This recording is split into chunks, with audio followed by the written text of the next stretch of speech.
Hello नमस्कार साथियों, एक बार पुनः आप लोग के बीच उपस्थित हो गया हूं और आज हम लोग एनसीईआरटी सीरीज़ के क्लास 6 के दूसरे चैप्टर पे आ गए हैं जो कि ज्योग्राफी का है।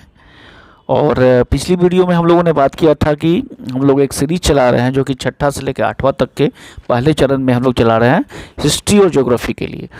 तो कल आपने वीडियो देखा था हिस्ट्री का, तो आज आप लोग के समक्ष ज्योग्राफी का वीडियो है।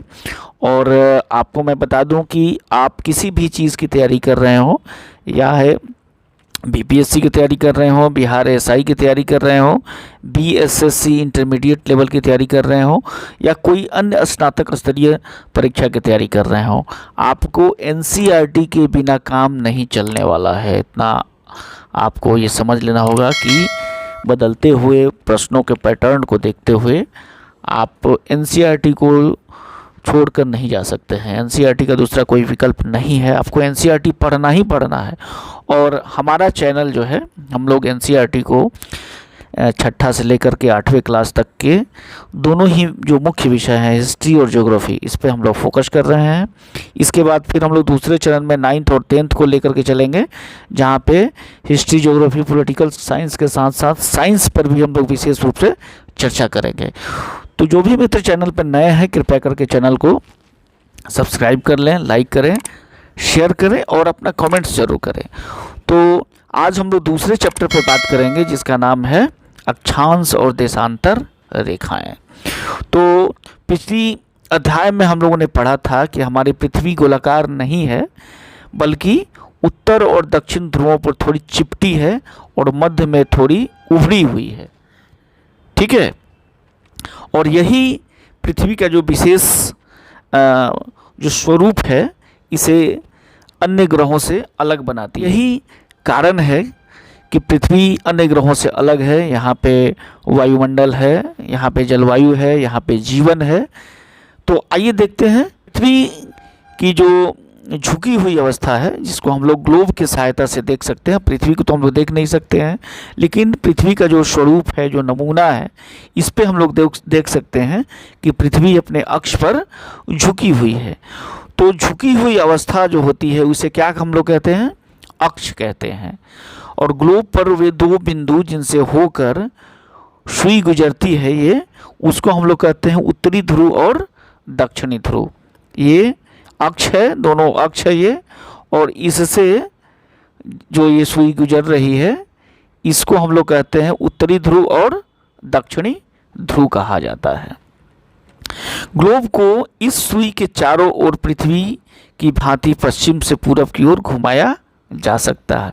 यहाँ एक बात याद रखना है कि पृथ्वी की भांति ही पश्चिम से पूरब की ओर, मतलब क्या कि पृथ्वी जो है पश्चिम से पूरब की ओर घूमती है। ये बहुत इंपॉर्टेंट है, कई बार प्रश्न ये पूछा जाता है कई परीक्षाओं में कि पृथ्वी पश्चिम से पूरब घूमती है या पूरब से पश्चिम की ओर घूमती है। तो इसका सही उत्तर हो जाएगा कि पृथ्वी का जो घूमने का दिशा है वो पश्चिम से पूरब की ओर है। ये बिल्कुल ही साधारण बात है, लेकिन बहुत गहरी भी बात है, क्योंकि कई बार इसे लोग साधारण समझ करके छोड़ देते हैं, लेकिन कई परीक्षाओं में ये पूछा जा सकता है। तो साधारण चीज़ें ही पूछी जाती हैं। तो पृथ्वी पश्चिम से पूरब की ओर घूमती है।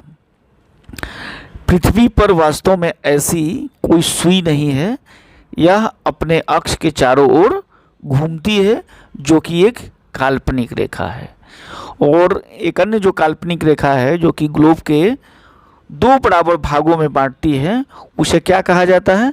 विषुवत वृत्त कहा जाता है। यहाँ देख सकते हैं, ये विषुवत वृत्त है। इसके ऊपर का एक भाग है और नीचे का एक भाग है। ये पृथ्वी को सीधे सीधे दो भागों में बांट देती है। पृथ्वी के ऊपर के जो भाग होती है उसको हम लोग कहते हैं उत्तरी गोलार्ध, और नीचे के भाग को हम लोग कहते हैं दक्षिणी गोलार्ध कहते हैं।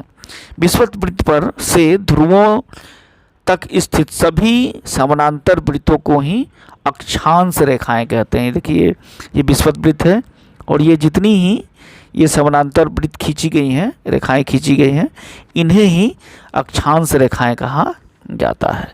अक्षांशों को हम लोग अंश में मापते हैं। विषुवत वृत्त जो होती है वो शून्य अंश को दर्शाती है। मतलब ये विषुवत वृत्त है, तो यहाँ पे कितना होगा? 0 डिग्री होगा। चूँकि विषुवत दोनों तरफ ध्रुवों के बीच की दूरी पृथ्वी के चारों तरफ के वृत्त के 1/4 होता है। तो टोटल कितना होता है एक वृत्त में? 360 डिग्री होता है। तो इसका 1/4 गुना 360 मतलब कितना हो गया? 90 डिग्री हो गया।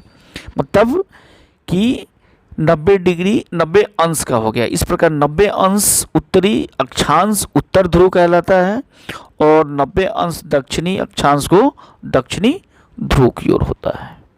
इस प्रकार विषुवत वृत्त के उत्तर की सभी अक्षांश रेखाओं को उत्तरी अक्षांश रेखा कहा जाता है और विषुवत वृत्त के दक्षिणी स्थित सभी समानांतर रेखाओं को दक्षिणी अक्षांश रेखा कहते हैं। इसको हम लोग याद रखेंगे। देखिए कुछ महत्वपूर्ण जो अक्षांश रेखाएं हैं यहाँ हम लोग देख सकते हैं।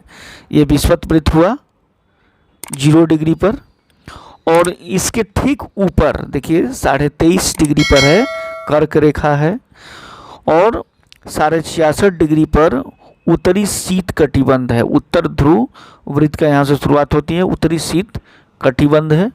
फिर इसी तरह नीचे जब आएंगे तो 23.5 डिग्री पर मकर रेखा है और 66.5 डिग्री पर दक्षिणी शीत कटिबंध शुरू हो जाता है, दक्षिणी ध्रुव वृत्त कहलाता है। तो जो महत्वपूर्ण अक्षांश रेखाएं हैं तो एक तो हो गया 0 डिग्री, ये क्या हुआ? विषुवत वृत्त हो गया आपका। उत्तरी ध्रुव कितना हो गया? 90 डिग्री, ये कितना हो गया? 90 डिग्री यहाँ हो गया। दक्षिणी ध्रुव 90 डिग्री दक्षिण की तरफ और उत्तरी गोलार्ध में कर्क रेखा ये कितना है? 23.5 डिग्री उत्तरी अक्षांश में है।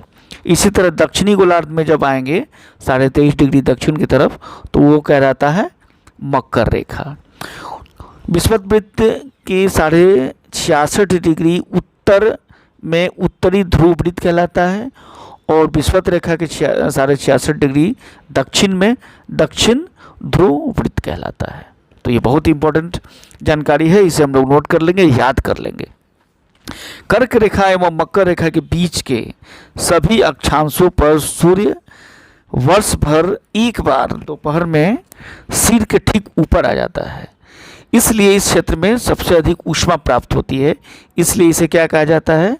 उष्ण कटिबंध कहा जाता है। मतलब कि ये क्षेत्र आपका उष्ण कटिबंध है। जैसे कि ये कर्क रेखा है और मकर रेखा, इसके दोनों के बीच की स्थिति, ये कर्क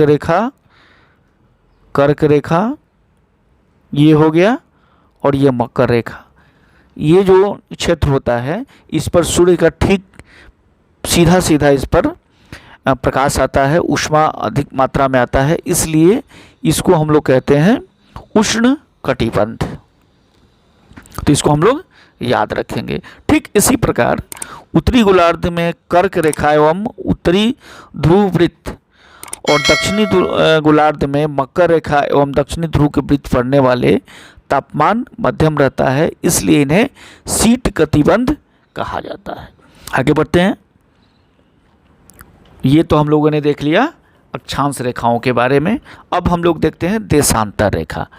तो पृथ्वी के ध्रुवों के बीच, ये उत्तरी ध्रुव हो गया और नीचे हो गया दक्षिणी ध्रुव, को मिलाने वाली जो रेखाएं होती हैं, ये रेखाएं होती हैं, इसी को देशांतर रेखा कहा जाता है। अब देखिए इसको कैसे हम लोग समझ सकते हैं। किसी स्थान की स्थिति को बताने के लिए उस स्थान के अक्षांश के अतिरिक्त कुछ और जानकारियों की आवश्यकता भी होती है। आप देख सकते हैं कि प्रशांत महासागर में स्थित टोंगा द्वीप और हिंद महासागर में स्थित मॉरिशस द्वीप एक अक्षीय अक्षांश 20 डिग्री दक्षिण पर स्थित है। उनकी यह स्थिति को जानने के लिए पता करना होगा कि उत्तरी ध्रुव को दक्षिणी ध्रुव से जोड़ने वाली के संदर्भ रेखा पूर्व या पश्चिम की ओर इन स्थानों की दूरी कितनी है। तो इन दूरियों को पता लगाने के लिए इन संदर्भ रेखाओं को दक्षिण देशांतरीय याम्योत्तर कहा जाता है। इन्हीं जो बीच की दूरी को क्या कहते हैं? देशांतर में मापा जाता है। मतलब उनके बीच की दूरी जो है को देशांतर अंशों में मापा जाता है। प्रत्येक अंश को मिनट में तथा मिनट को सेकंड में विभाजित किया जा सकता है। अक्षांश रेखाओं से भिन्न सभी देशांतरीय यामोत्तरों की लंबाई समान होती है, इसलिए इन्हें सिर्फ मुख्य संख्याओं में व्यक्त करना कठिन था। तब भी देशों ने निश्चय किया कि ग्रीनिच जो कि ब्रिटिश राजकीय वेधशाला में स्थित है, से गुजरने वाली यामोत्तर से पूर्व तथा पश्चिम की ओर गिनती शुरू की जाए। इस यामोत्तर को प्रमुख यामोत्तर कहा जाता है। मतलब कि जो ग्रीनविच टाइम जोन जिसको माना गया है, जो कि ब्रिटेन के पास है, ब्रिटेन में है, उसी को प्रमुख यामोत्तर माना गया है, जिसका मान कितना है, 0 डिग्री देशांतर है। और यहाँ से हम 180 डिग्री पूर्व या 180 डिग्री पश्चिम की ओर गणना करते हैं। हम दोनों तरफ जाते हैं। अब ये जो है प्रमुख या 0 डिग्री है, और इसके हम लोग इधर जाते हैं और इधर जाते हैं। पूरब की ओर जाएंगे तो ये हो गया, पश्चिम की ओर जाएंगे तो ये हो जाएगा। तो इस प्रकार से पूरब और पश्चिम दोनों ही दिशाओं में जा कर के इसको माप सकते हैं। देख लीजिए, टाइम पूरे विश्व को जो टाइम जोन में बांटा गया है वो इस चित्र के माध्यम से हम लोग देख सकते हैं। ये अंतर्राष्ट्रीय तिथि रेखा है, और यहाँ से ये आपका ग्रीनिच का टाइम है यहाँ से। अब इसके पूरब की दिशा में इधर जाएंगे और इसके पश्चिम दिशा की ओर इधर की तरफ, मतलब कि दोनों तरफ से इस टाइम जोन को इस तरह से बांट दिया गया है। आगे बढ़ते हैं। देशांतर रेखा और समय, ये काफ़ी इम्पोर्टेंट है, इसको आप लोग नोट कर लीजिएगा। पृथ्वी लगभग 24 घंटे में अपने अक्ष पर 360 डिग्री घूम जाती है, अर्थात कि 1 घंटा में वो कितना घूमेगी, 15 डिग्री, एवं 4 मिनट में कितना घूमेगी, 1 डिग्री। मैंने 1 डिग्री बराबर कितना हुआ, 4 मिनट। मतलब कि एक अगर यामोत्तर में देशांतर में 1 डिग्री का अगर अंतर आ रहा है, इसका मतलब कि समय में कितना का अंतर होगा, 4 मिनट का अंतर होगा। इस प्रकार ग्रीनिच में दोपहर के 12 बजता है, तब ग्रीनिच से 15 डिग्री पूरब की ओर क्या समय होगा, 15 चौका 60 मिनट, मतलब कि 1 घंटा। 1 घंटा आगे हो जाएगा वहाँ, मतलब कि यहाँ अगर 12 बजेगा तो यहाँ उसमें 1 जोड़ देंगे, मतलब कि वहाँ 1 बज रहा होगा। इसी तरह ग्रीनिच से 15 डिग्री पश्चिम की तरफ जाएंगे तो 1 घंटा वहाँ पहले हो जाएगा, मतलब कि वहाँ 11 बज रहा होगा। तो इस प्रकार से आप देशांतर रेखाओं को की स्थिति को पता करके समय का पता कर सकते हैं, और वो समय हम लोग लेंगे जो 0 डिग्री देशांतर है, अर्थात कि ग्रीनिच को माना गया है, जो मानक माना गया है, वहाँ से हम लोग दोनों तरफ जितनी डिग्री या मुत्तर होगी, देशांतर रेखाएं होगी, उस डिग्री उसको हम लोग 1 डिग्री को 4 मिनट मानते हुए समय का निर्धारण कर सकते हैं। तो यह अक्षांश और देशांतर रेखाओं से संबंधित बहुत ही इम्पोर्टेंट चैप्टर है। इसे एक नहीं 2 बार 3 बार 4 बार इस चैप्टर को पढ़ लें, अच्छे से पूरी तरह से इसके विषय वस्तु को अपने दिमाग में डाल लें। यह आपके परीक्षा के लिए बहुत ही महत्वपूर्ण साबित होने वाला है। वीडियो कैसा लगा अपनी राय अवश्य देंगे। बहुत बहुत धन्यवाद मित्र।